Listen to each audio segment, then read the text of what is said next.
Uh, Good morning, ma'am. How are you, sir? I'm fine. How are you, ma'am? Fine, sir, fine.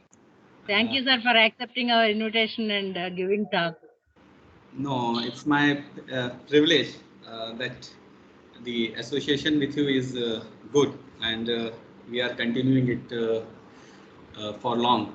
And whenever we'll see this type of opportunity, we will try to grab it and try to share the something which I know. I'm not a encyclopedia of all the things, but whatever we know, I know that I'm trying to share it with the audience, and let's see that how they appreciate and how they take it forward for this, because the topic is very new and the things are still in the process. Yeah, Welcome, sir, welcome. thank you, ma'am.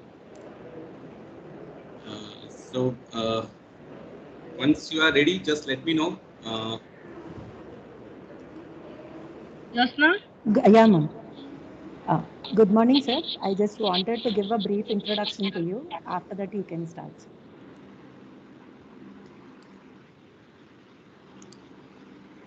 Welcome back to the next session. I am pleased to introduce Dr. Bharat Gupta, our next guest speaker, who is going to talk on deep learning and its applications in wireless communications. Bharat Gupta Garu is the senior member of IEEE and having an experience of 18 years in education and research. Dr. Gupta did his graduation in 2000 and post-graduation in 2003. He did his doctorate from University of Rome, Italy in the year 2011. He received the Indian Young Research Award from the MIUR, Italy. Presently, he is working as an associate professor in the Department of Electronics and Communication Engineering, NIT Patna. Dr. Gupta is the chief investigator for the project Scheme for Financial Assistance for Setting Up of Electronics and ICT Academies at NIT Patna, sponsored by the Ministry of Electronics and Information Technology, Government of India. Dr. Gupta is the professor in charge of Incubation Center, NIT Patna, and nodal officer for Bihar Startup at NIT Patna. He has published more than 70 research papers in reputed journals and conferences. He is the reviewer of many international and national journals. His research areas covers mainly wireless body area network, routing and MAC protocol for medical wireless communication, ICT for healthcare, Internet of Things, medical IoT, FM ultra wideband communication technology, and machine learning. Welcome you, sir. Over to you. Thank you, ma'am, for this nice introduction. And I hope that we want to introduce as a faculty, it's better. And as a researcher and as a learner, always the lifelong. So that's a brief and sweet introduction for the faculties like us.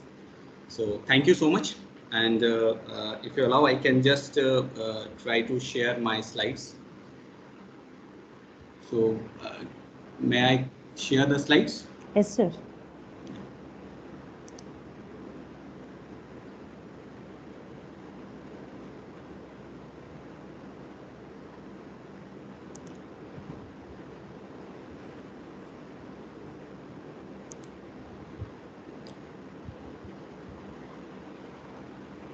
My slides are visible?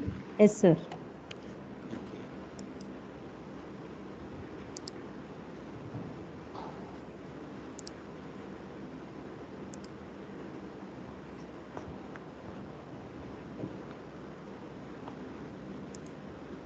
Yeah. So I hope it is in the presentation mode, and Yes. every one is able to see my slides. And my voice is clear, I hope, uh, because of this pandemic, COVID-19. We are come to a new paradigm in which we have to speak virtually with the audience, and in present of you just a computer screen. So I don't know how, because as a teacher it's very good that if you have a people in front of you, or the students and the audience in front of you, so that you can adapt or you can change yourself as per the requirement of the audience.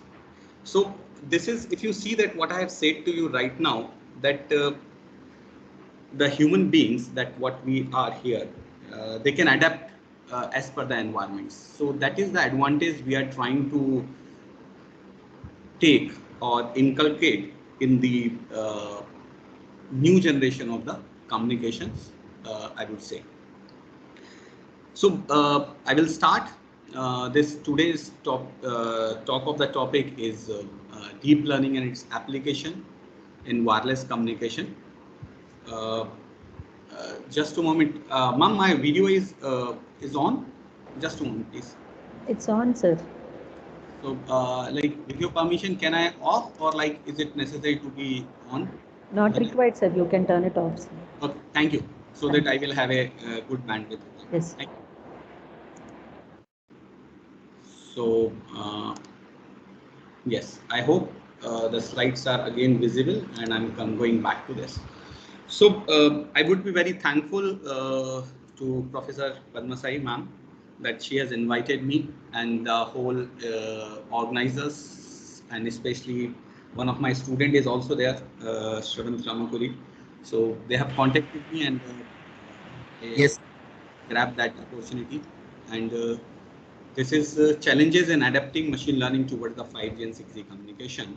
And today's topic, which I am going to deal, is deep learning and its application in the wireless communications.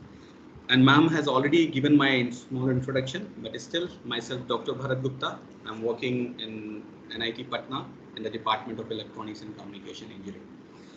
So before going to in the lecture that today the outline of my talk that I will go in that, first I will give you the introduction that actually the demand of future trending applications.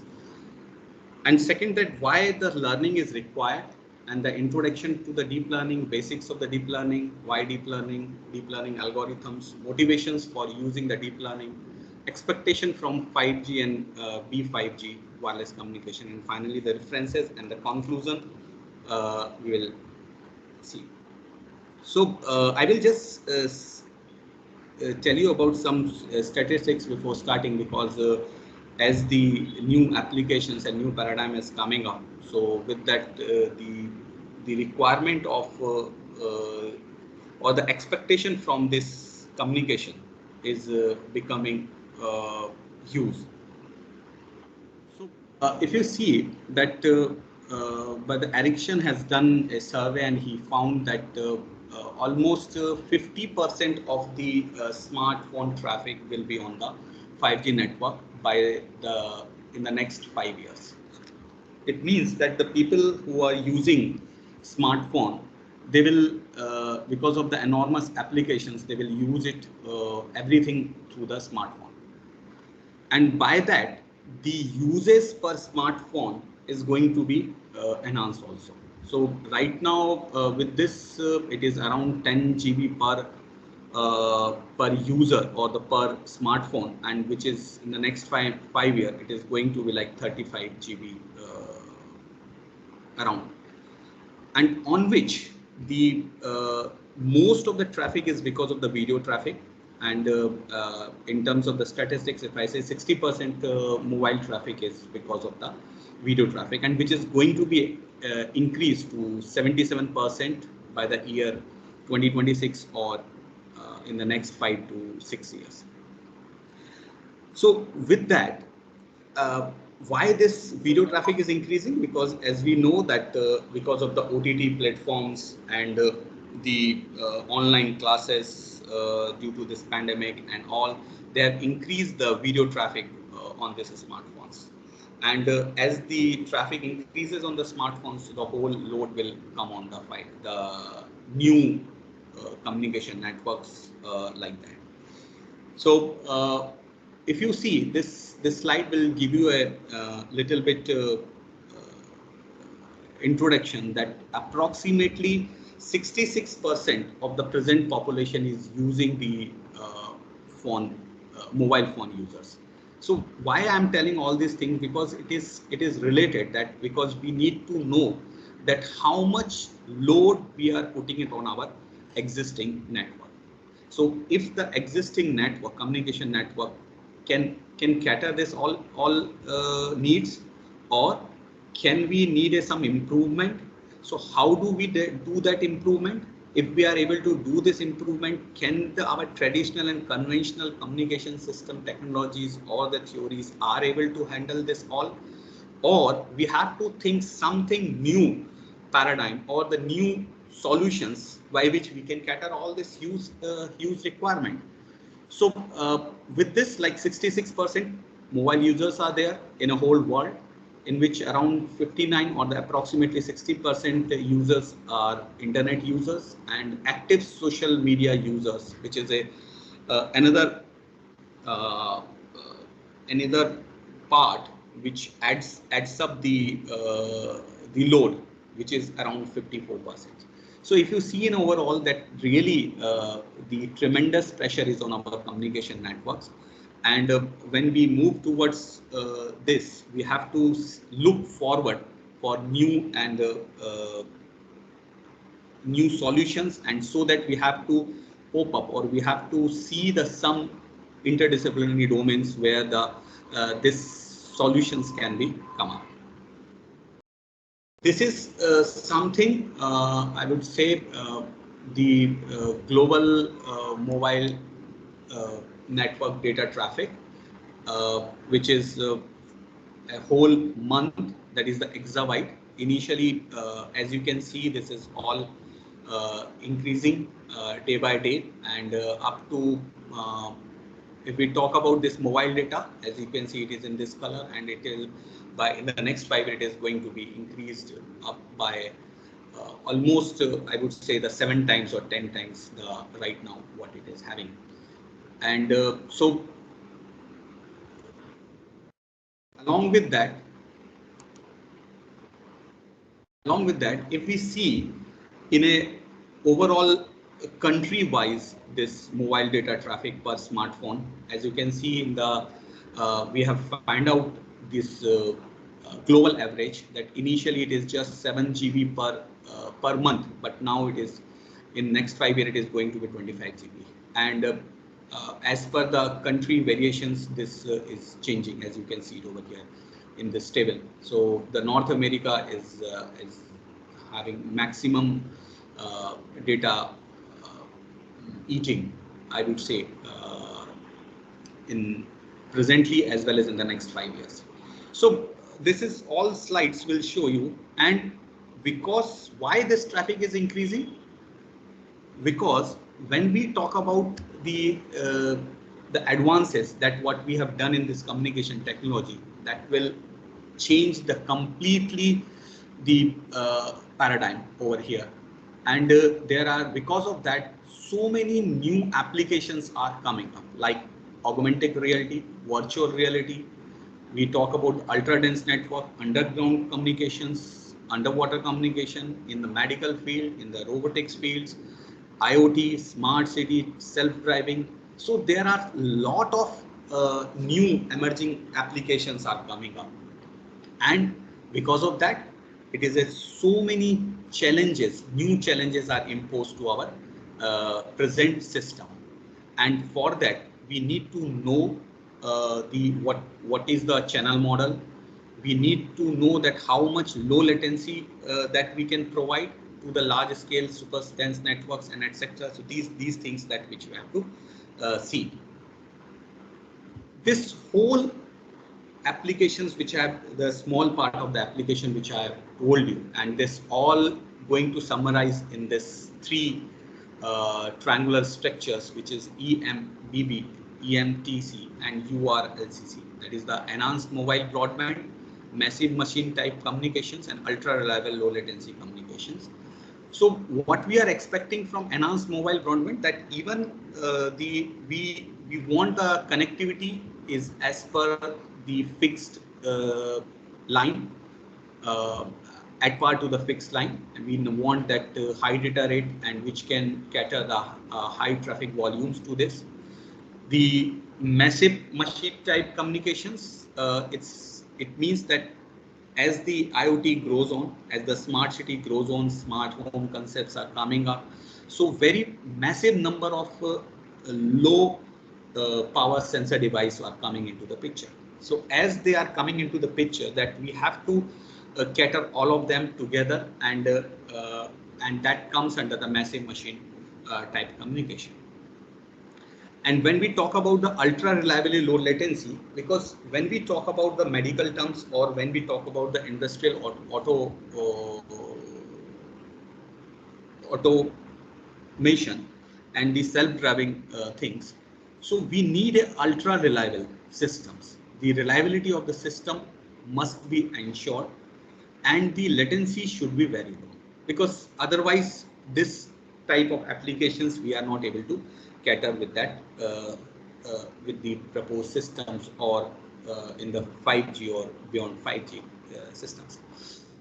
This is what I have given a small picture just to understand that what we are expecting from enhanced mobile broadband, ultra reliable low latency communications, and machine to massive machine type communications. So we have divided into this whole. So if you see, this is the smart city where everything is connected, smart transportation, smart homes, smart hospitals, smart health, everything comes under this, and in which the small sensors, they have to communicate with each other and gather and transmit it to the coordinators, and so that the intelligent decisions can be taken up, and everything is at your place may be possible. So that's why this massive type communication comes to which, because in this we talk about the device to device, we talk about the machine to machine, we talked about the vehicle to vehicle, we talked about the smart home to smart appliances to smart appliances. So that all comes here in the massive machine type communication. Enhanced broadband, as I told you, the huge amount of data is required, high speed that is required, that is we are expecting, that is gigabyte in seconds. So if you see that the people are expecting around 10 Gbps of the 10 Gbps as a peak data, and the low latency up to the 1 milliseconds that we are expecting from it. And ultra reliable, as I mentioned, the self-driving, augmented reality, and the industry automation requires the high reliability and the low latency communication. So this is all the pictures that which I have tried to gather and show you in front of you, so that you have an idea. So that is what we are planning. This is the I will tell you some verticals and where we are expecting that 5G will enable these services, and what are the drivers that for which we are able to cater this verticals, and for that what type of enablers and what is the requirement from the networks, that is we are saying. And put some 1 or 2 minutes over here to see the actually that what is the basic requirement that which we are dealing. The education sector, yes, we and because of this pandemic, everybody has seen and everybody has understand the need of this education sector, which is through these online platforms. So what we have to do in the education sectors, that we have to do with the remote delivery, immersive experience. So for that, what we have to do, we have to start the video streaming that we are doing right now, augmented reality and the virtual reality, so that everybody can understand that the whatever it is going at a distance are nearer to me. And for that, the expectation from the network is the larger bandwidth and the low latency. So this is this column, if you see it over here, is the fourth requirement column, is the demand or is the expectation that which we need to do it with the existing traditional or conventional communication systems, or in cooperation with other technologies or the other techniques by which we can enhance the performance of our system and to get this requirements. Second one is the manufacturing sectors, in which we want for a industrial automations, and this is the requirement, or this is the I would say the one of the point of the industry 4.0 concepts that every industry is going for automation, and IoT systems are implemented. Every machinery and everything is going to be automated, and that's why this massive IoT networks are required. And for that, we require the high connection density.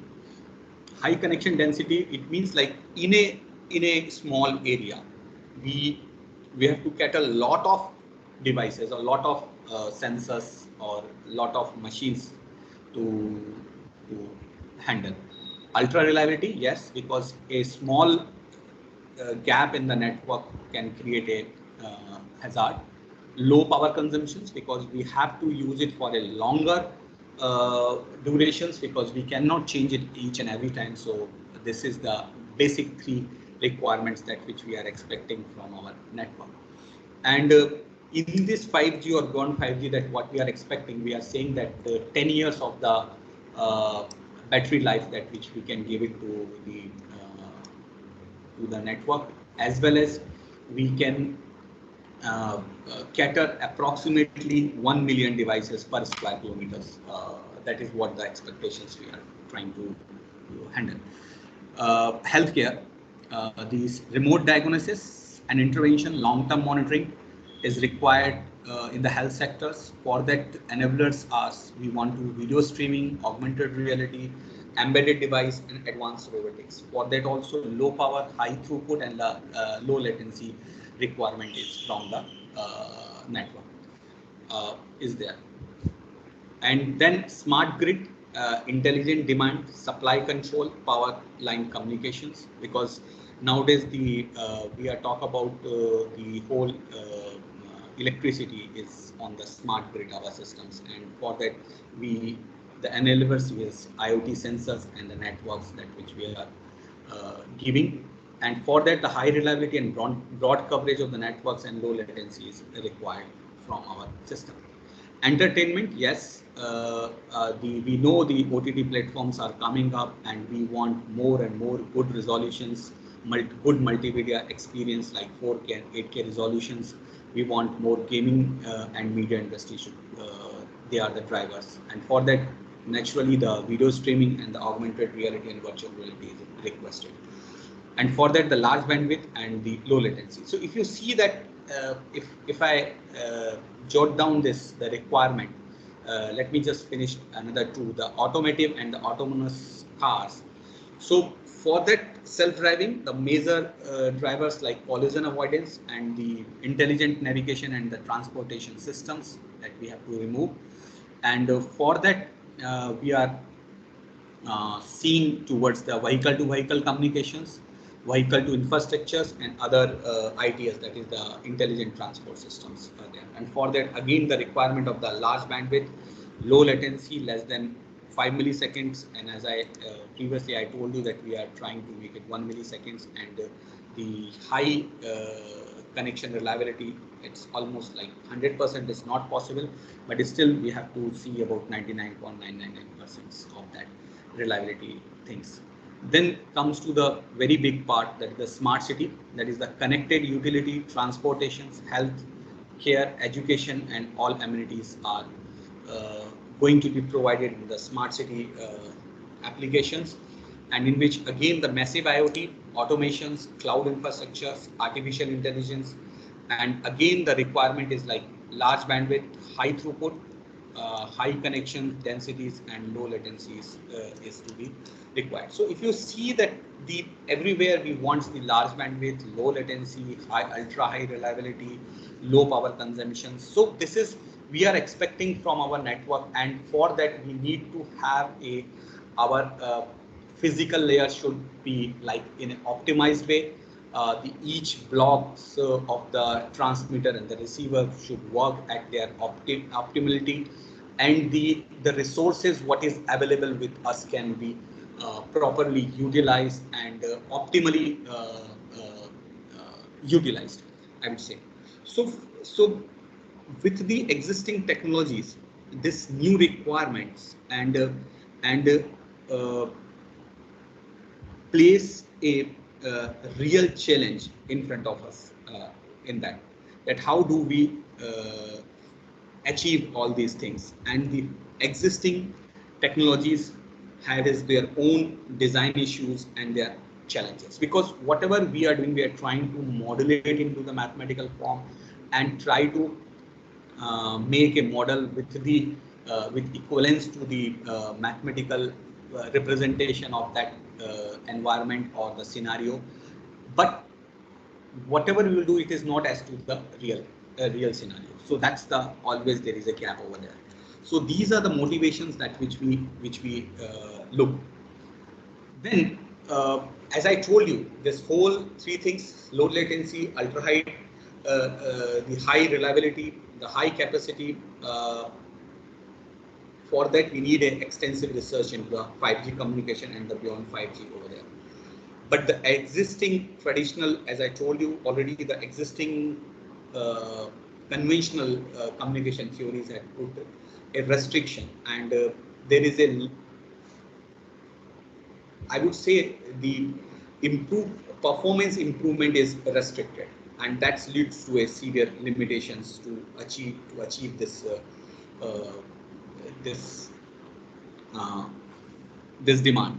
So what we have seen along this, the deep learning is as an emerging field, and it can be recognized as a promising tool to handle the complicated communication systems and their potential for further optimizing the wireless communication.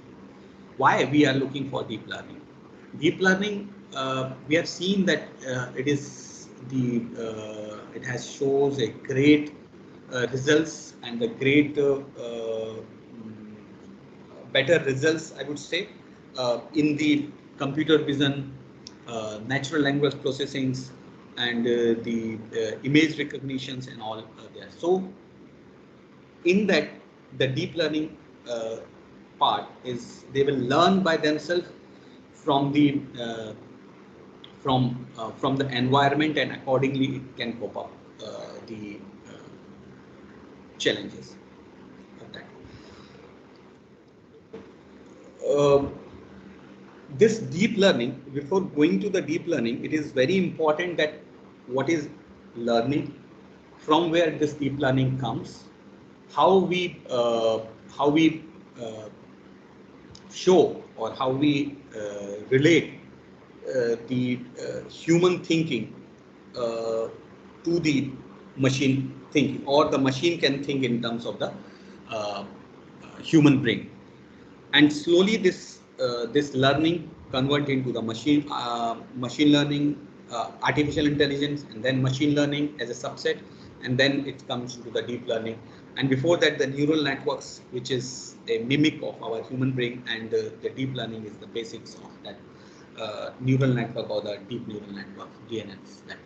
So what is this learning actually in a very short terms? Because even in the communications, we have to we will see the real-time data, and on that basis we will put it into the model, and then model can suggest that the conditions of the environment, and accordingly the system can take a decision. So learning is basically the act or experience that we will how we experience the things, and like I would say, the smelling, the tasting, the touching, viewing the things, all these things. Knowledge or skill acquired by the instructions or studies, like that is what we are doing. We are trying to train the things. Whatever we know, that we are giving the input to the system, and then system can get a knowledge. And there is a by changing the behavioral tendency, that is also the you can say the learning. So the way it is changing the things. So if I say the learning gives the knowledge, and the knowledge is converted into the intelligence.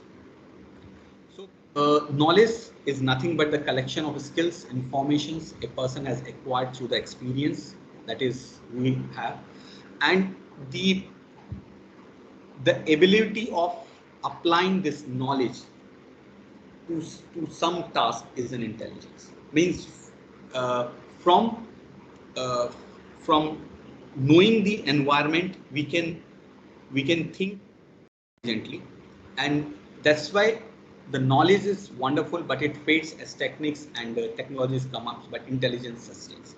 Because once I learn, once I say that it is a computer, so I can see whatever the form it is there, whatever the changes it can be done in the picture, I can say that it is a computer. So that is we'll say the knowledge sustains over there, and that's the definition will come as a AI, the ability of a digital computer, a computer controlled robot, to perform tasks commonly associated with the intelligent beings. So AI is basically to learn or perform tasks with the help of the machine. So if you see this is the Venn diagram.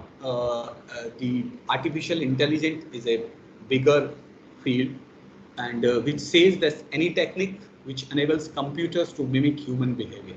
I means it can perform the task as the human being can do.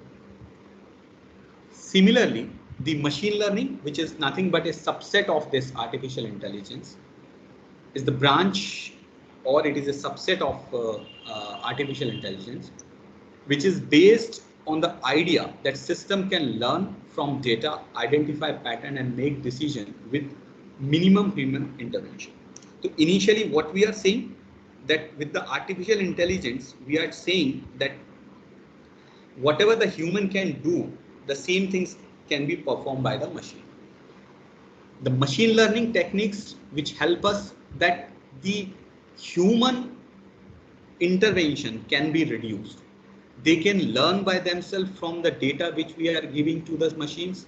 They can take the decisions by themselves, and in which the human part is minimized. Again, because here, if you see this machine learning, we need a data, and in the communication system, if we see, the availability of data is the main problem over here. We cannot, it's a very less data is available on which we can train our machines to take the decisions. So that's a one bottleneck over here, that we don't have data in the communication systems. Then deep learning, again, which is a subset of machine learning, which makes the computational on the multi-layer neural network feasibility. In that, we will make the machines that our human brain works. And we have designed this deep learning, or I would say the neural network models, that the human brain performs. And in the next few slides, we will see that how the brain can work and how we can convert that the mechanism of understanding and relating the things and taking a decision of a human brain converted into the or it will be given to the machine.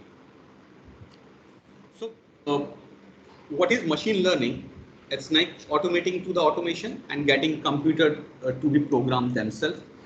The issue is that you have to write a program, and the data do the work instead. I mean, you need a data, you need a software which can help us in doing this all. So if we compare that what we are doing till now in the traditional programming and the machine learning and the deep learning, and even the types of the deep learning, which we the machine learning, we'll see it later on. So in that, what we are doing, we have the data, we will decide the rules, we'll give it to the system, and the result has come up, whatever the results we are expecting. So that is what we call it as the traditional programming. But as or you can say in the AI, but in the machine learning, as I told you, that we have to reduce the human intervention in that. or we want that the machine have less intervention from the external world.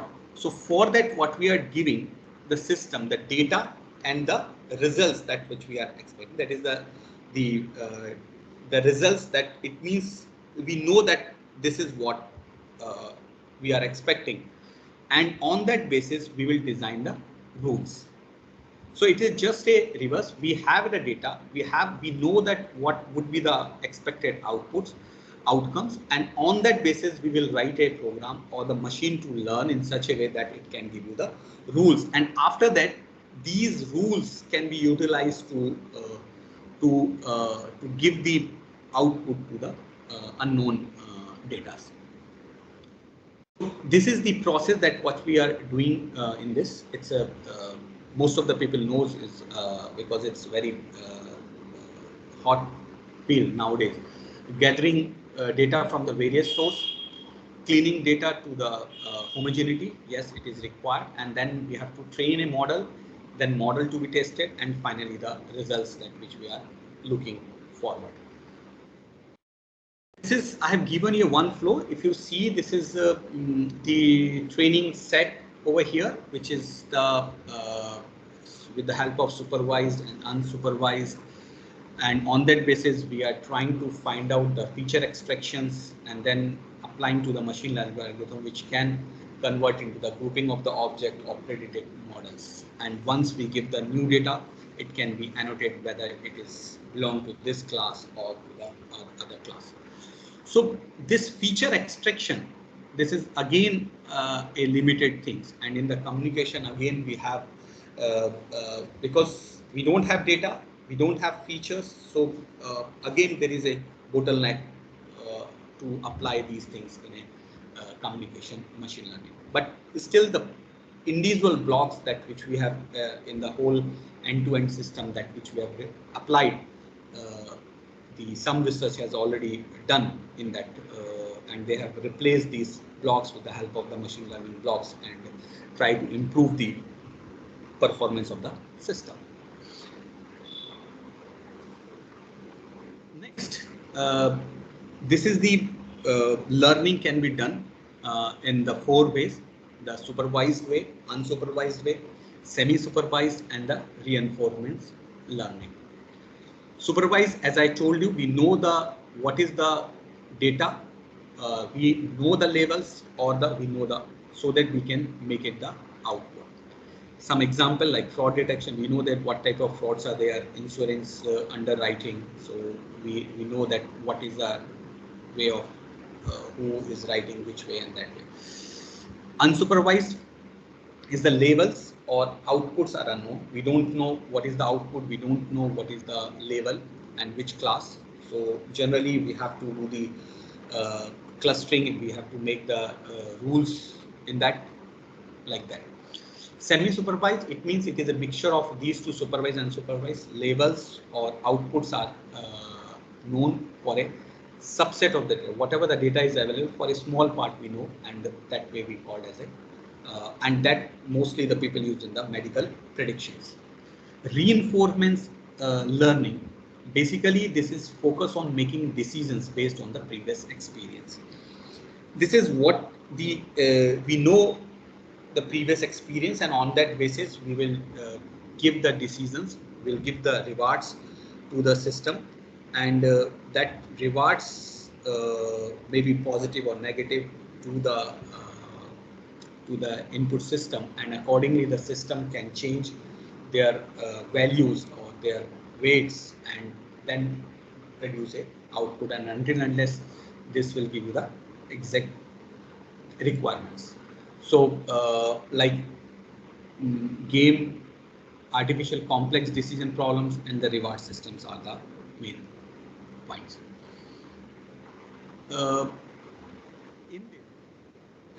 I told you that the first two have already shown you the traditional programming and the machine learning. So machine learning, if you cater this three, supervised, unsupervised, and reinforcement learning, what I said to you is earlier. So in the supervised, that we have the answers or the outputs or data that make the rules. Unsupervised, we don't know anything, so there is no known data, no label data, so only we are giving the data, and the unsupervised learning will classify the data, and that makes the rules, the feature well restricted. And the third one, or the reinforcement learning. So we have a reinforcement agent, the reinforcement environment. We will perform the action, and on that basis the rewards are given. So rewards is basically the feedback given to the agent, and the agent, based on the rewards, it can perform the action or adds or subtract the things over there, or it can adjust the parameters accordingly to make the correct decisions. So when do we use machine learning? Machine learning it's not like that. Why we are using? So I'm trying to show you some pictures. This I have taken it from one of my colleagues' presentation. I like that. That's why I'm just putting it over here. So sometimes we want to save energy. We want that we can find out some time for ourselves, and that's the reason that we can go for a machine learning. Human expertise does not exist. When we talk about that, where the expertise of the humans are not there, or the human errors are more, so we can think of applying the machine learning algorithms. So in the medical fields nowadays, it's too much applicable there. And here you can see we know that no one has the experience on the Mars, so we have made a machine learning which can help us. The human can't explain their expertise, like speech recognition. We cannot say that who is who and what is the language and what words, so we can apply it over here. Models can be customized as personal medicines. So as I've already given you that the personalized medicines means that if you have this features, so on that basis what type of medicines can be prescribed to you, that can help, not completely reduce, but it can help to the doctors. Or when we have a huge amount of data and where we cannot handle by a human being, so naturally we need a machine learning models which can help us to do all these things. So these are some ways where we can do, and a classical example of this, like this is the numbers, and it is really very hard to what makes it to in that 2, 3, 4 and like that. So this is the classical machine learning problems, and most of the people who are working in this machine learning, they have gone through with that. The point is that if you see that this is the machine learning, so till now what we are doing, we are making this data available, and on that basis we are giving this input to the machine, and the machine take the decisions. But here again, the human intervention and the label data is requirement, and all that. The biological inspiration comes over here. We know that humans perform very complex tasks like vision, motor control, language understanding very well. So these things can be done by human beings. So, but how they do all these things? So one way to build intelligent machine is to try to imitate the human brain. This is one way that which we have done it. But to perform it by its own, how they do learn, how do they without a data, or how do they the humans can relate the things. So this is really a very complex things, and that we will implement into the next sections.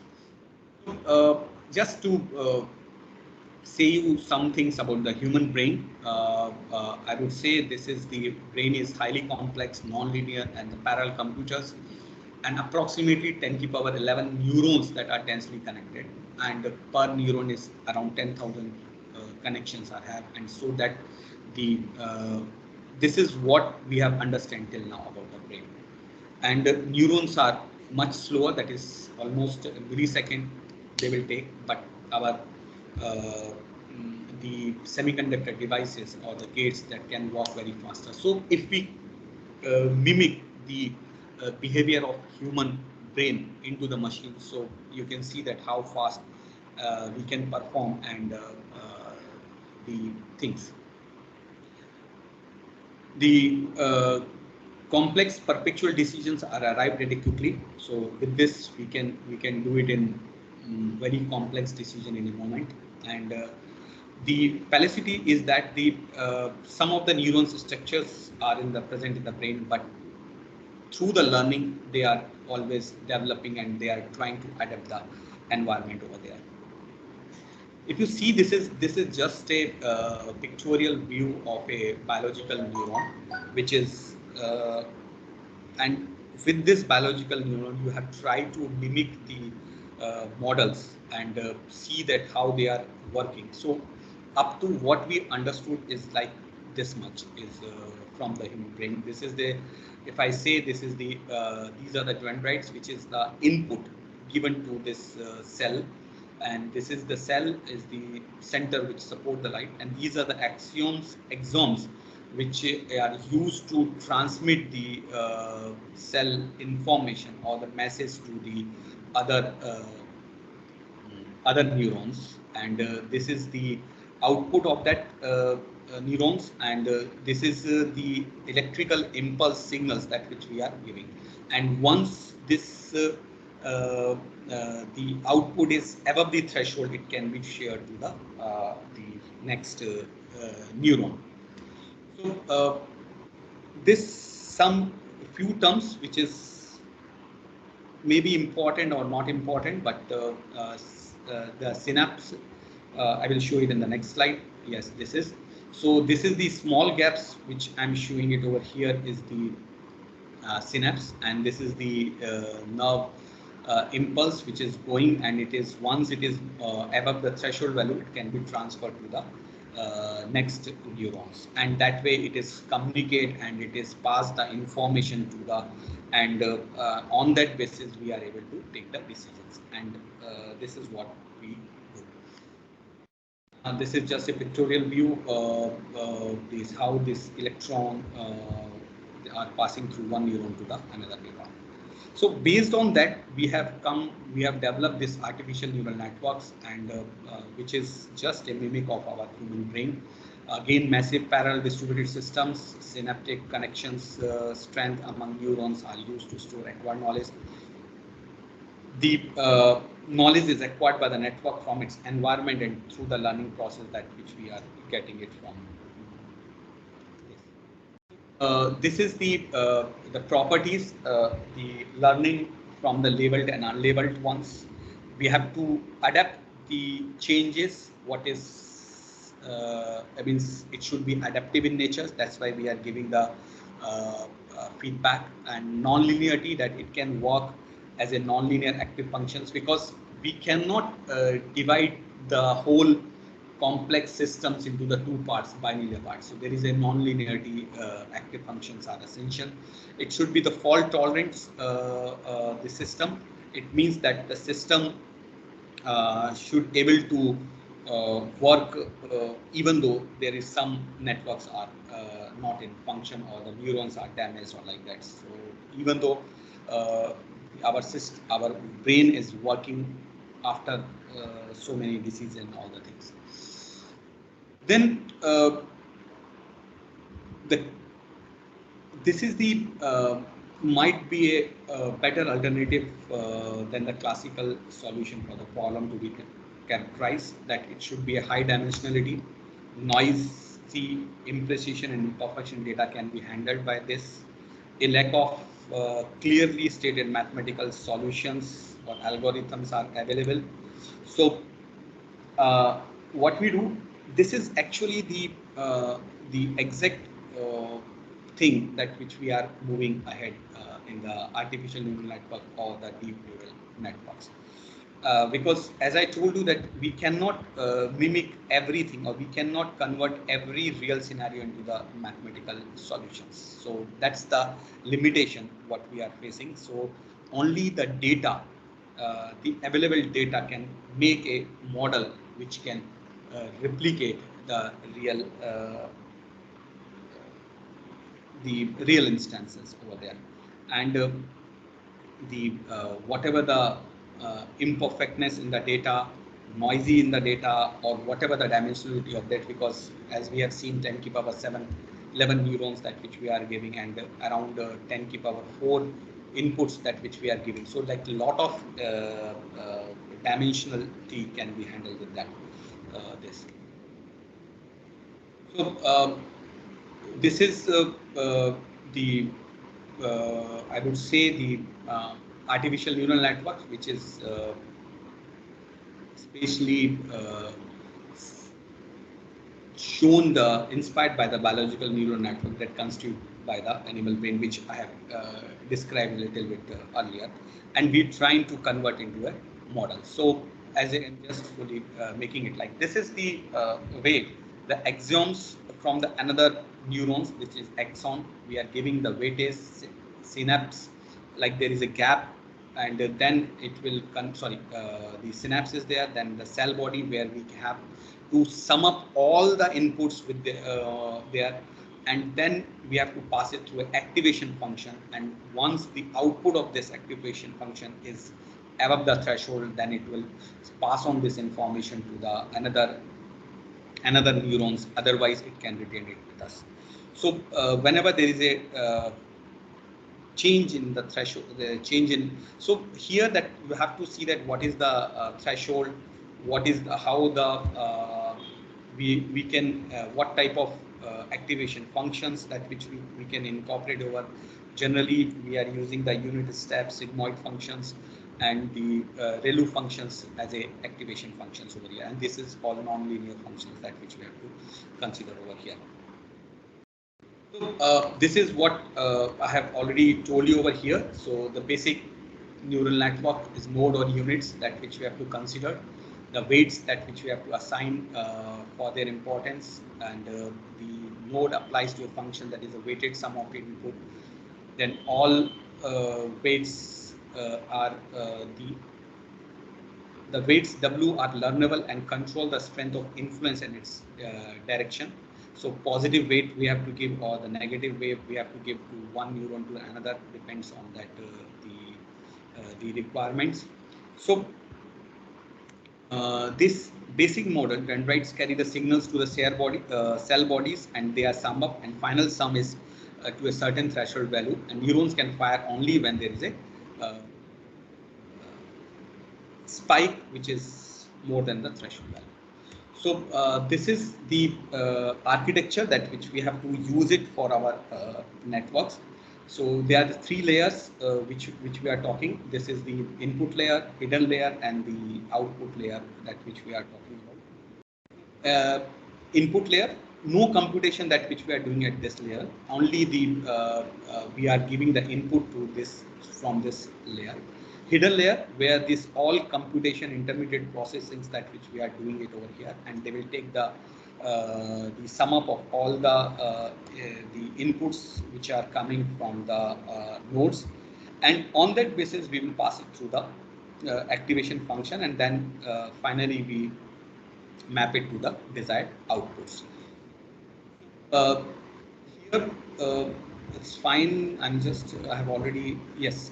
One thing which is non-linear activation function, that such networks to compute non-trivial problems using only a small number of nodes. If the artificial neural network, there's the functions called the transfer functions, and this function is called the transfer function, which compute over all non-trivial problems. It's not necessary that the small problem which can be solved, it can be handled. So this is what the learning rules. I'm just showing it to here, this here. So what I have explained, this is the input layers in which this all inputs are connected to the hidden layers, where they are going to summarize, sum up the things and pass it through the activation functions, and if these are above the thresholds, and it will produce an output, and if the output is as per our requirement, it's fine. Otherwise, we'll give it. We can modify the weights and the threshold values of the system. On that, we have this perceptron. We have tried to make the perceptron, which is a single layer neural networks or the multi-layer perceptrons of the neural networks. And perceptrons initially with a linear classifier, which is based on the supervised learning, and in which we have 4 input parts, consist parts like input values, weights, bias, net sums, and the activation. You can see it over here. So like this is the constant, this is the bias that which we are giving, this is the inputs that which we are giving, this is the weights, and finally the weighted sum over here, and then everything is passed to the step we are getting. So this is the yes, go ahead.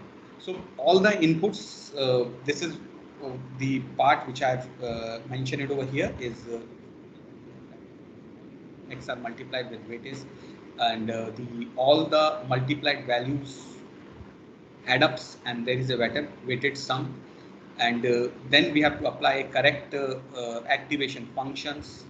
This is like over here, and sometimes the unit step functions, or the sigmoid functions, or the ReLU functions, or it is here that we have to see that what type of threshold functions or the activation functions that which we have to use it over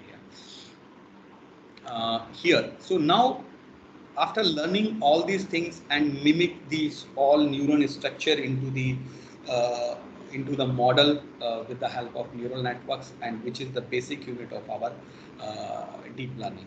So deep learning, as I told you, is a class of machine learning algorithm using the multiple layer to progressive extract higher features from the raw inputs. So it will helpful. So if you have a more number of features, you have to put more number of the hidden layers over there, so that it can produce, or it can give you the exact output. And this was introduced in 1986 by Rina Lecture, and the deep learning by her.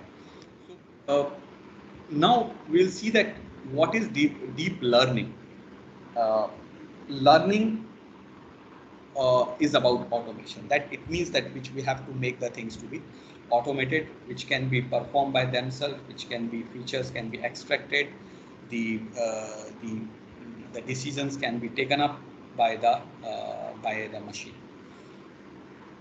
So if we see the steps toward enabling the computer to learn without being explicitly programmed and visualize the world as human do. So we are trying to make the machines, they can learn or visualize from the they can excuse me, they can make the program by themselves by learning the environment as the humans do.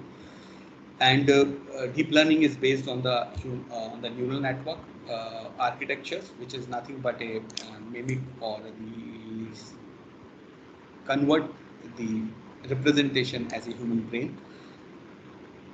Then the deep learning type of learning model learn to perform classifications tasks from images, text, or sound. So they will do the learning tasks by themselves with the help of images, text, or the sound that which they are getting it from the environment. So what exactly the deep learning? As I told you that the neural network, simple neural network, or the deep neural networks, it is nothing. It is the deep learning is nothing but a deep neural network that in which the multiple hidden layers are there, and the deep is differing that how many depth of the layers in the neural network is there. And this, with the help of this hidden layers, we can generate the expected outputs that which can perform our systems to be more matured way. So if you see that what's the difference between this traditional and the machine learning. So in that, if you see that we have extracted the features, and input is given, feature extraction based on that, classification we have applied, and they will take the decision. But in the deep learning, this is done by itself, that convolutional neural networks, the learned feature, the features are learned by themselves, end-to-end learning is there. And these features this is the concept, and this is the thing which is required from a technique by which we can implement in our communication system, that the features can be learned by themselves. It's a complete end-to-end learning must be there. It's not only individual block level learning is there, so that we can optimize the global optimizations of the systems can be achieved. And this deep learning, in this picture, performs end-to-end learning by learning features, representation, and tasks directly from image, text, and sound. So this is the input that which we are giving to this, and end-to-end learning can be performed based on the features, representations, and the tasks we perform over there. So this is the a sort of example, and then we come down to the main part, that what are the possible applications that which we can look in the communication system and can be applied. So here you can see that different the picture or the text, they are in a different orientation, but still because of this learning, so many parameters are extracted and can be recognized over here. So this is what we understand, that till now what we see here is that what is actually this merits of the applications or the data which is coming, and which we have to cater on the existing conventional traditional communication systems, and which is not able to cater this all huge requirements.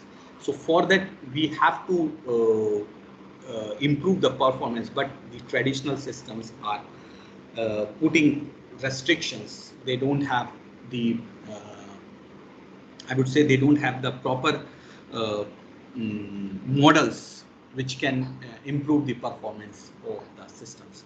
So here we will see that what is the directly we come to that the beyond 5G, that what is the expectation. So as you can see, the 5G is still not matured, and the 4G LTE systems or advanced LTE system are still improved version, and we are moving toward the 5G, and some of the countries have already deployed, but the people are very demanding, and we have seen that the in the futuristic future applications are more demanding. So that's why we are seeing that what is the 5G can be expected, that the capacity should be increased, that is the 150 terabytes per second. So user experience, that is up to the 10 Gbps, latency as low as 1 milliseconds, 10 million of devices per square kilometer.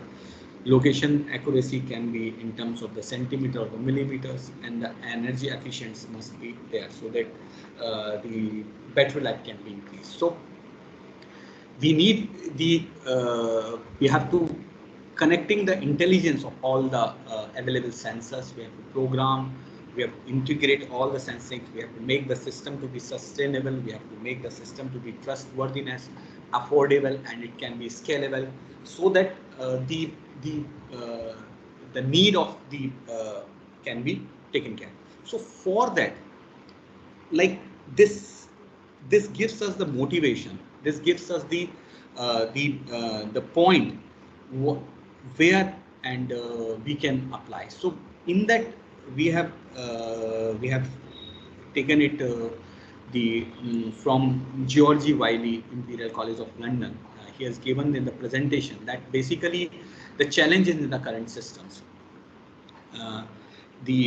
I've already told you previously also that the mathematical models versus the practical imperfections. So we cannot represent each things with the in the mathematical model. If it is done, then yes, our conventional models are good enough to gather all the things. So there is a really gap between the mathematical models and the real or I would say the practical scenarios representations. So conventional communication systems rely on the mathematical express models for each block. So in the, if you see, not here, I will see it later on in the part when we come to the end-to-end system. The yes, so the conventional communication system, basically they are based on this mathematical models for each blocks. But when we talk about the real world and with this phenomenally new new I would say the new applications, and where they are so much demanding and the systems are complex, so it is really difficult to express this mathematically, the new systems. So we need, this is really the challenge we are facing, and that restricts the improvement in the performance of the existing systems. Then second, block structures versus global optimally. So if you see that till now the optimizations of the communication systems is done at the block levels, like we have optimized the channel estimations, we have done MIMO systems, we have optimized the coding, encoding, encoder or decoder, we have optimized, but these are individual, but that will not guarantee that the whole system will give you the optimal solution. So that's really a challenge. By giving the optimization to one or two blocks, or will it depict the overall or the global optimally? No.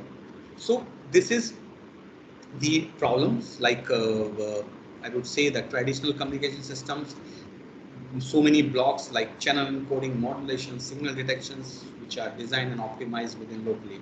But global optimality cannot be guaranteed by this block level optimization. So as a result, we need a system which can work globally or end-to-end optimally. Now, I think you can relate the previous slides in which I mentioned specifically the neural networks, artificial neural networks, or the deep neural networks, which can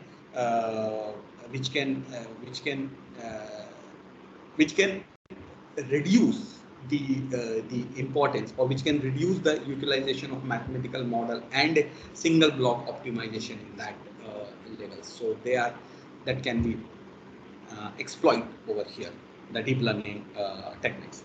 Complexity and performance of the optimizations, yes, because systems are becoming very complex and they can perform optimally only when we can learn the environment perfectly or as equal to the real scenarios.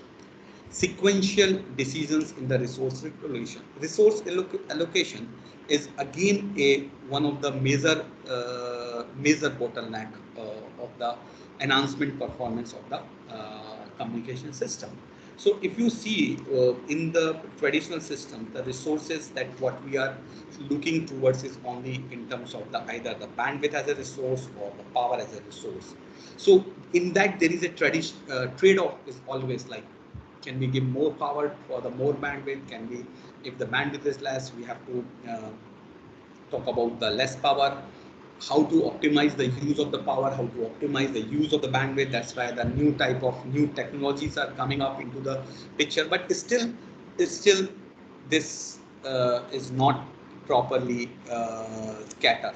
So, but now the new type of resources are also come into the pictures over there, that we'll talk about later.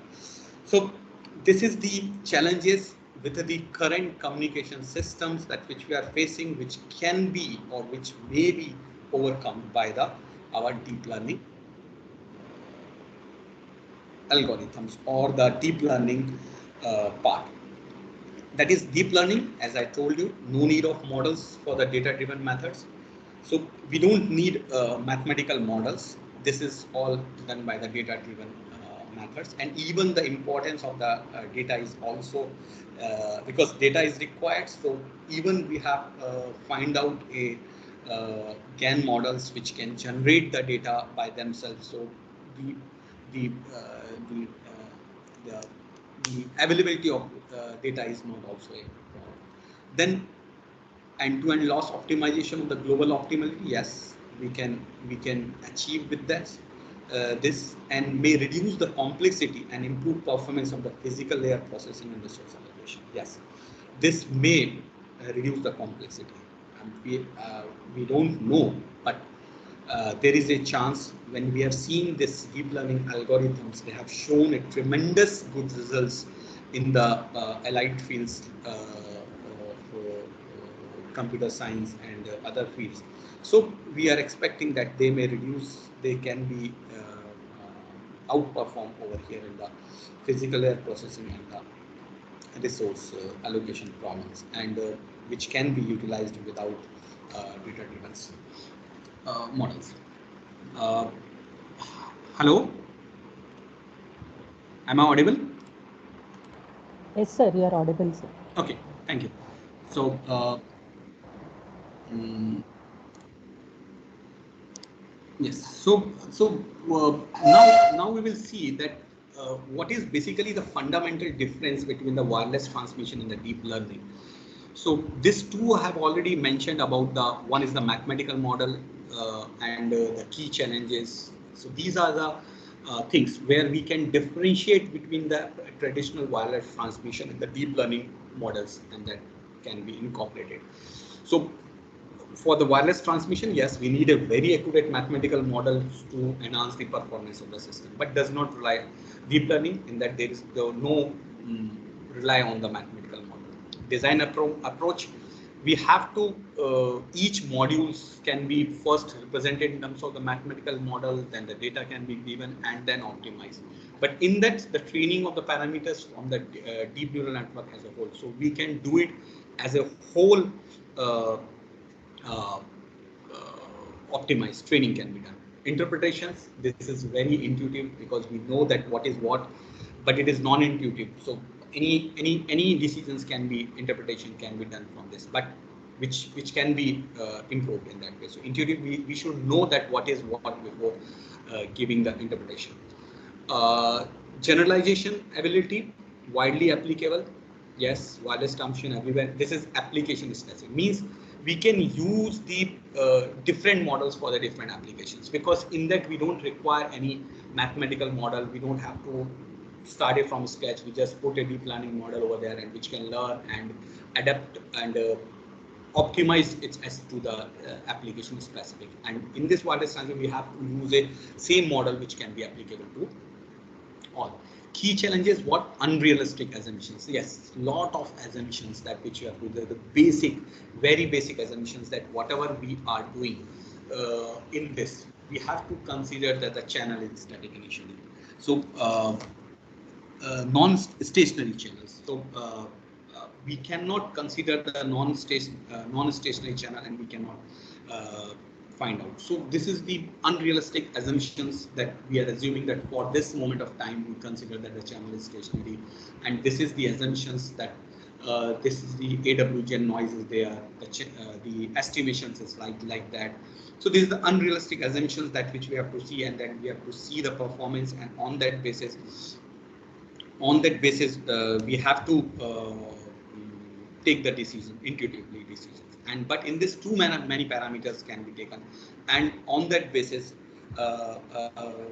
this can be managed, because too many parameters, because it can take text, it can take images, it can take sound, and train ourselves. So lot of parameters can be handled, which is the key challenge over there. Now, if I say this, how we implement this deep learning, this is what we have seen. The deep neural network basis, this is the single neural elements. So research on neural networks started from a single neural networks, in which the inputs are given as a their weightage output layer performs the sum of the weighted functions, and then the activation functions, and shift to the neurons like that. So this is the single neuron elements can be taken up, and the multi-layered, in which the forward neural networks, that is FNN, or the recurrent neural networks RNN, can be considered. So if you see this FNN, each neuron is connected to the adjacent layer. Each neuron is connected to the adjacent layer, but they are not connecting ourselves. And then this layers,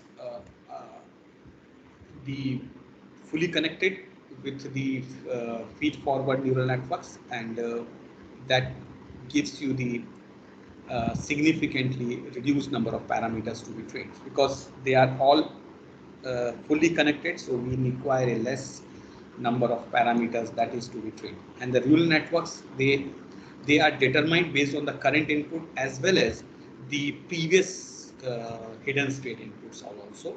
And so that way we can say the FNN has a RNN has a memory, and FNN has a not memory. And RNN is dependent on time long run terms, and non-stationary errors can show up during the training. And here you can see that non-stationary part can be also handled with the recurrent neural network systems. The main problem that what we are facing in this communication system is the data, the real data sets, that which is not available with in the communication systems. And because the conditions are changes, the environments are changes, so volatile environment is there, so we cannot say that okay, this is the data set that which we can train our system and we can make it. So for that we can use the GAN, that is the generative adversarial net, and another one is the conditional GAN, that is this.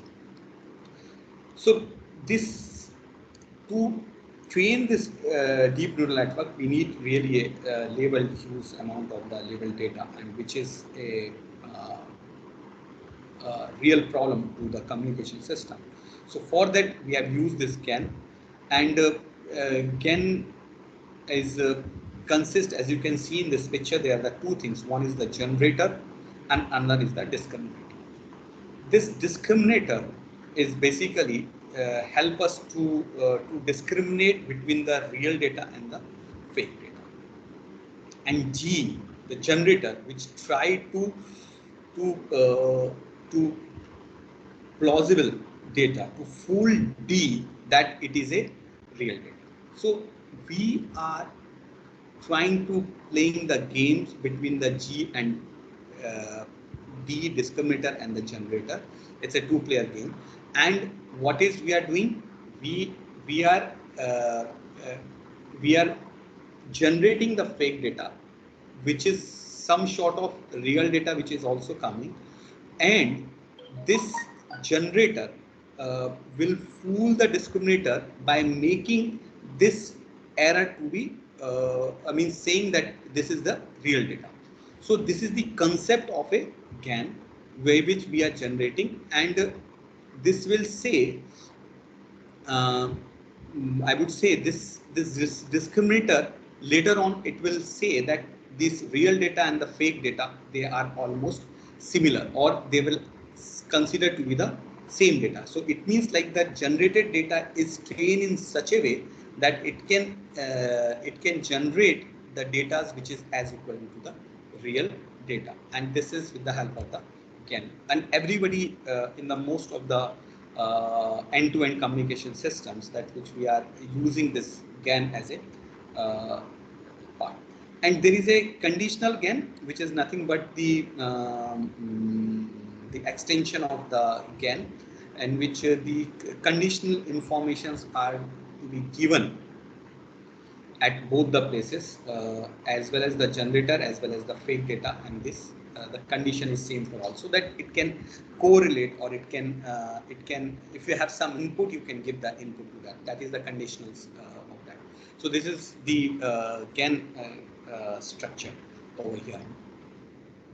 and some GAN mobile generated data. Again, it is the real data. This is the discriminator, this is the generator, and this is the classifier that which we are giving. And on that basis, there is a real and fake data that they will take the decision, and on that basis, they can generate this data. This is what we are talking. If you see till now in the traditional communication system, which is the block structured, model driven are there, and the deep learning structures, that is the data driven, and this is also the end-to-end. But the overlapping of these two will give you the intelligent communication system structure over there. So if you see the conventional blocks based communication structure, or the DL based communication utilize the power of DL to facilitate. So in that we have also utilized the block model driven. There also we can apply the deep learning. Over here model driven, and here data driven also for the end-to-end systems that which we can apply it over here. Here if you see, the DNN can be regarded, one moment, yes.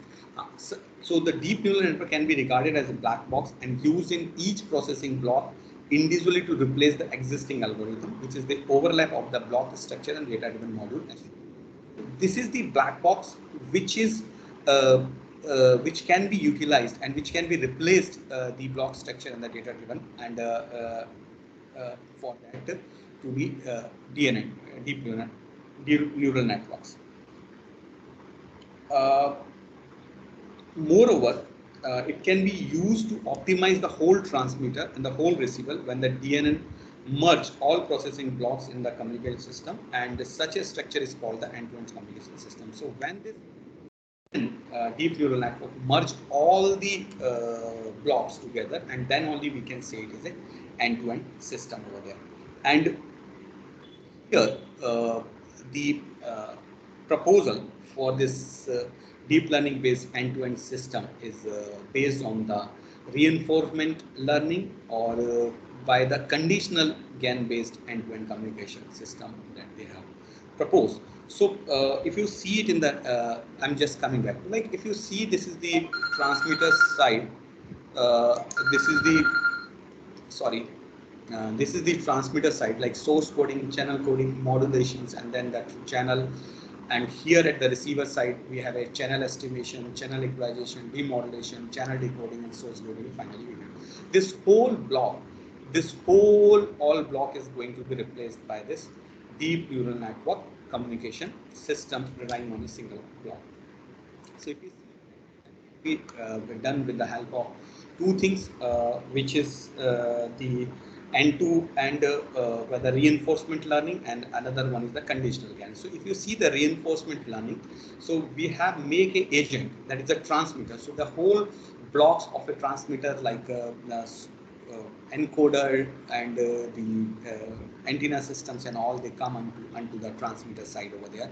Source data is there, then the transmitter deep learning model over there.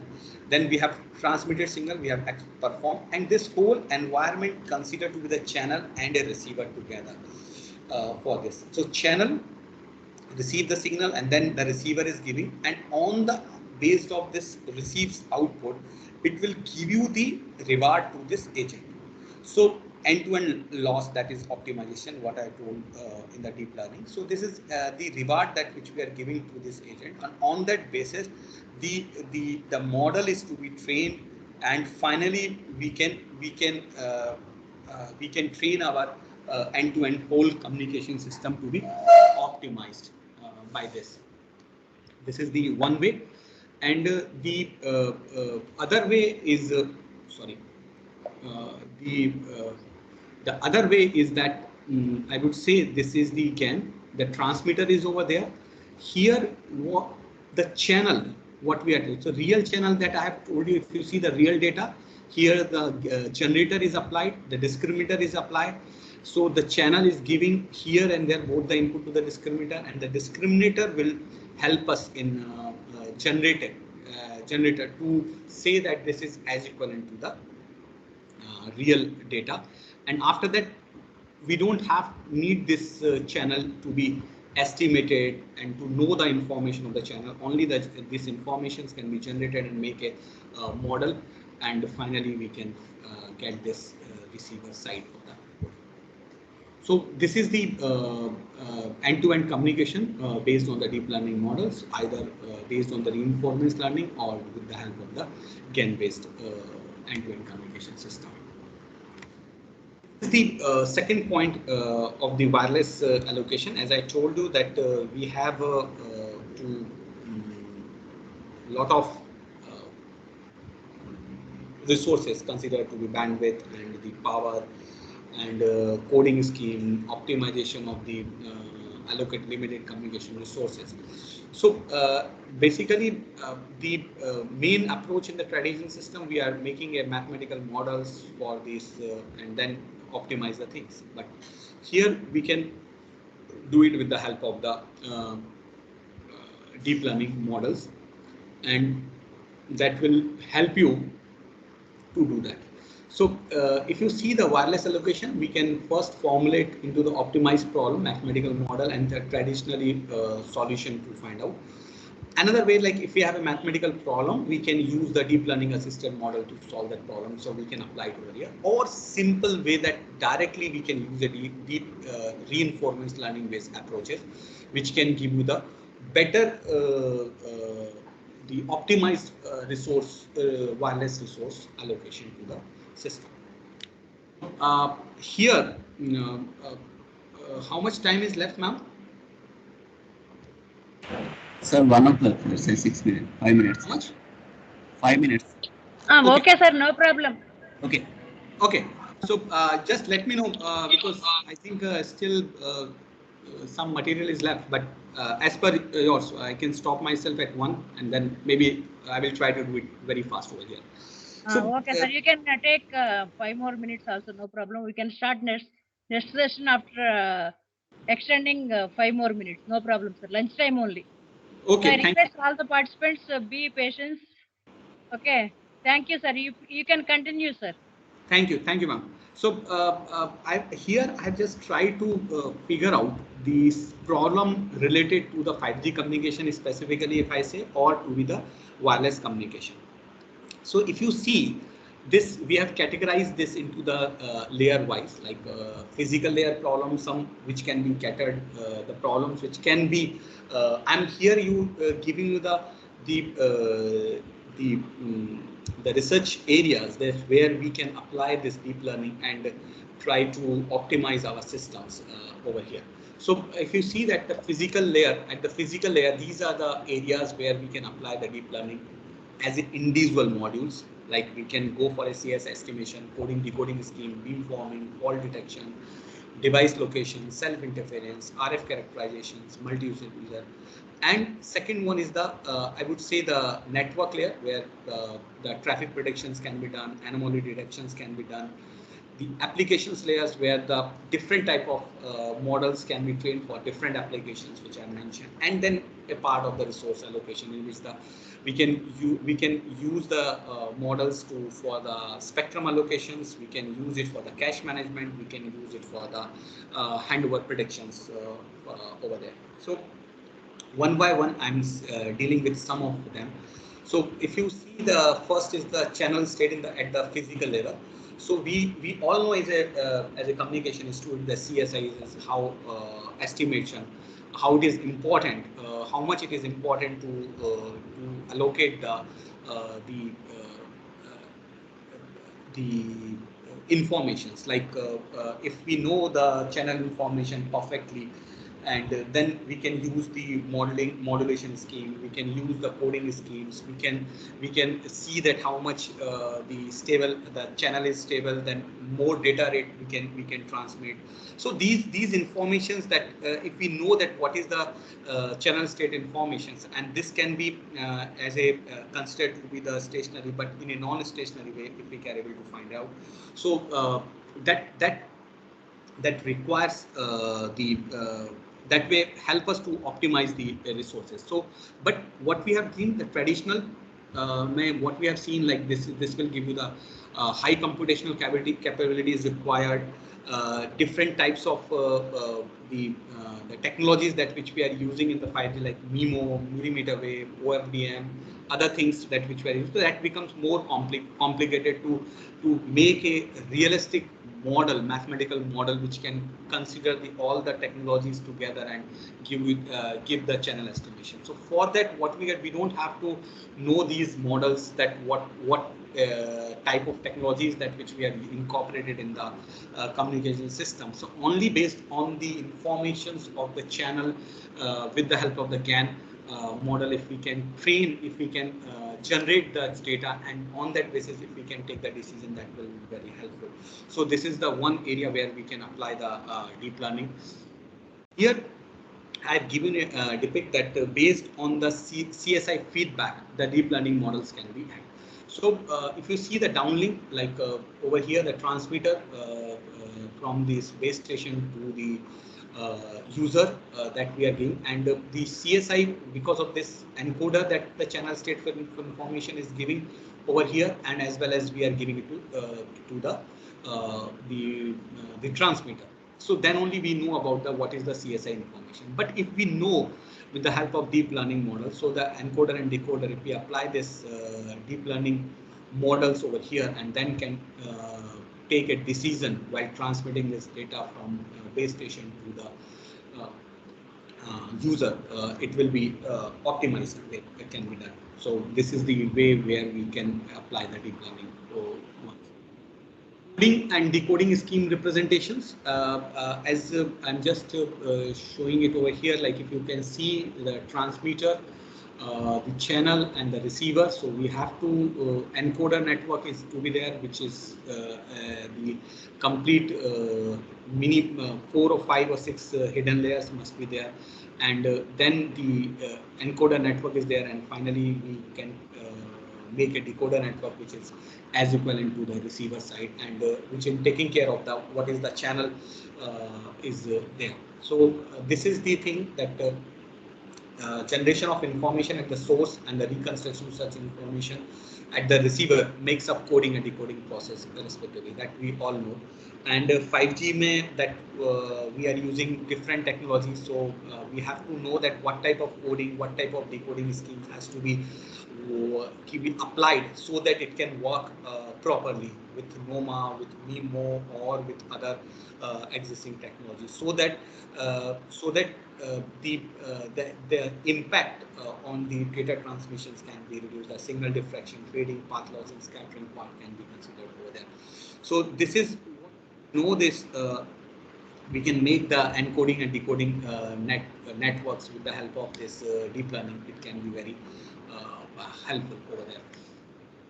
Fault detection, yes, as we know that we have talked about the URLCC, that is the ultra low latency communication systems, and in which if we know the what is the fault is there, then probably we can guarantee the reliability of this thing, and that depends on the how we able to find out this fault detection, because there is a heterogeneity of the 5G networks, the devices that which we are using it over here, the networks that which we are seamlessly connecting in the 5G networks, they are very heterogeneous. So detecting this fault is and where it is happening, it's really a big task. So there also we can apply some fault detection, deep learning techniques in understanding the where and how this faults are occurring, and on that basis we can take the decisions over there. Device location predictions, yes, it is very important to know the handover sessions, quality of the service, resource management, and all. And if we can understand if we can predict what would be the next step and what would be the possible direction that user is moving, or what is the exact location of the mobile user is there, So this will be helpful in making the directional memos so that we can provide the high data rate, we can save the energy while providing the I would say the very directional transmitters can be utilized over here. So this is one. Another one is the anomaly detection, and because as I told you, there is a heterogeneity in the all networks, so we don't know what type of malicious identity come into the network. So we should know that what is the fault tolerance or what is the anomaly is taken care of in the 5G system. Traffic predictions, yes, we don't know what is the, because it can be utilized in the smart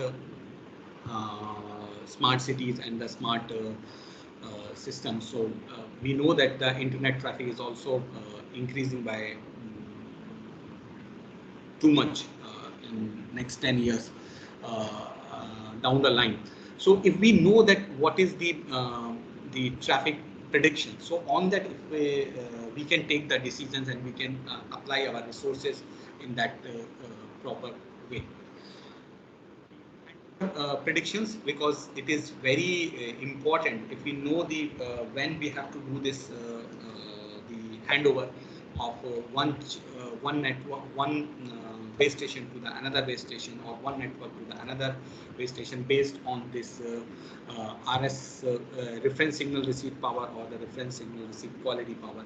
So if we are know that what is this going to be the next step of our user, so on that basis this handover predictions can be done, and where the seamless connectivity with different speeds can be done to the in the 5G networks. This is the cache optimization. This is basically the resource allocation part is there, in which the multimedia traffic is going to be dominant. So, and if we have to give it everything on the channels again and again, it is a problematic. So, what is if we can keep this cache optimization at the edges of the network, so it will be a very fast, and as well as it can be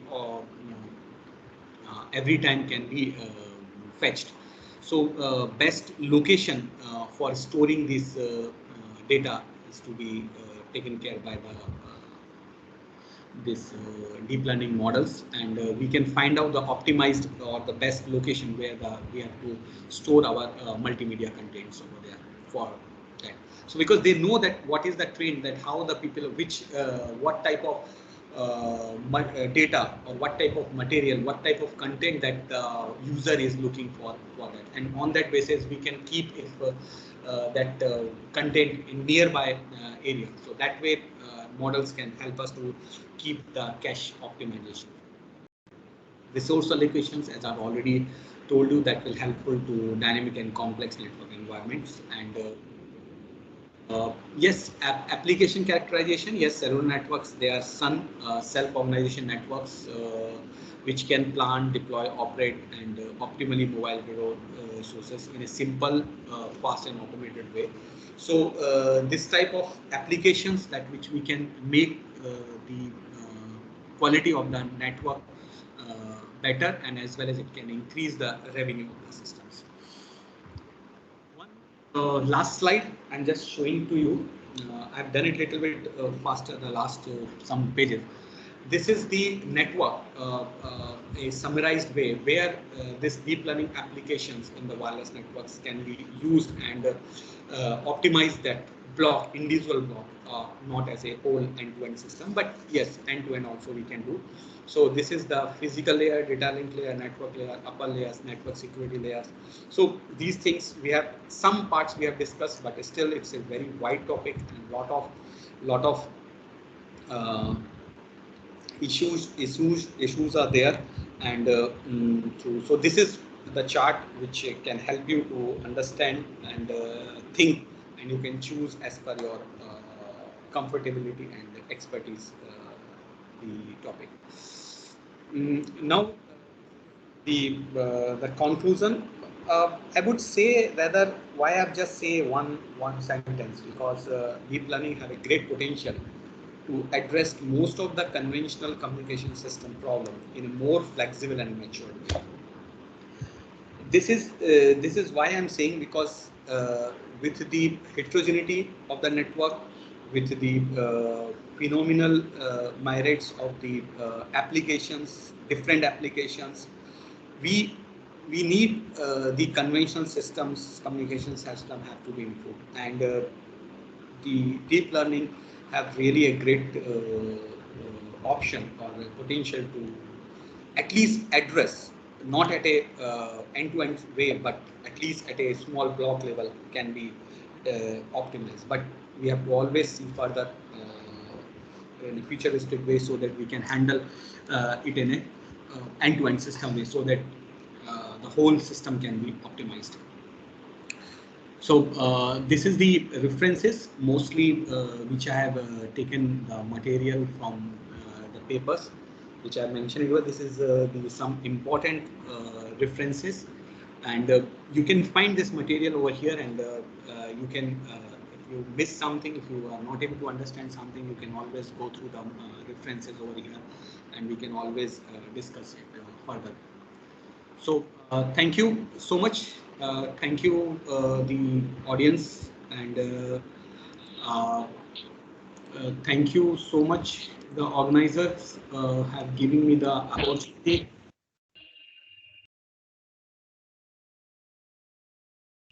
which we are facing in this communication system, and I hope the people have at least some understanding and some knowledge that how can we utilize this deep learning models in the communication systems. So thank you so much. I'm done from my side, and now it's open to you, ma'am. Sorry, I have a little bit extended my lecture, and I know that the lunch time is there. Okay, sir. Wonderful session, starting from neural networks to AI, machine learning, deep learning, communications, wireless. Everything you have covered, sir. Okay, very well organized. Really, I appreciate your, even though I know how much busy you are, you have spent your valuable time for us. Thank you very much, sir. Thank you. Thank you. So if we have some questions, you can just pass it on to me, and I will be happy to answer, because now I can understand the next session is going to be held, and so depending on that. Sir? Yes. So are you there? Yeah.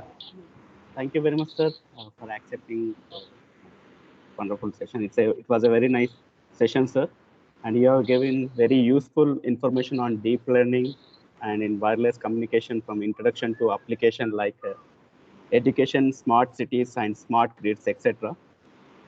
And what are the machine learning workflow, and when do we use machine learning and our other applications also? And mainly we focus on like 6G goals and our challenges in the current communication system. Thank you for session, sir. Thank you. It's a wonderful session. Yeah. Thank you so much. Thank you so much. Thank you, sir. Thank you.